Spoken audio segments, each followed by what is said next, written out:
કંપનીઓને પરસેવો પડાવી દઈશું. હા, વાત સાચી છે. ખેડૂતોએ સામૂહિક રીતે અ, રજૂઆત કરવી જોઈએ તો જ આ કંપનીઓ જે છે એ માને છે.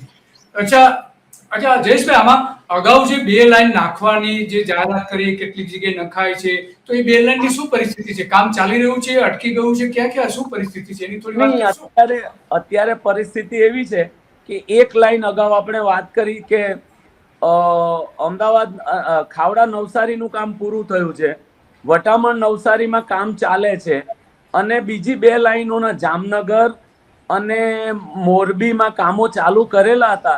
પણ આ તાલુકા પંચાયત જિલ્લા પંચાયતની ચૂંટણીની જાહેરાત થઈ પછી વહીવટી તંત્ર અને પોલીસ તંત્ર એટલું દબાણ નથી કરતું, એટલે અત્યારે તો એ કામ અટકેલા છે અને ખેડૂતોને નોટિસ મળે છે. કલેક્ટરના હિયરિંગ ચાલે છે.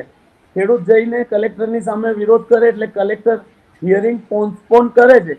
પણ એ અત્યારે રાજકીય પરિપ્રેક્ષ્યમાં જે તાલુકા પંચાયત જિલ્લા પંચાયતની ચૂંટણી છે એને લઈને થોડું ઠંડુ પડ્યું હોય.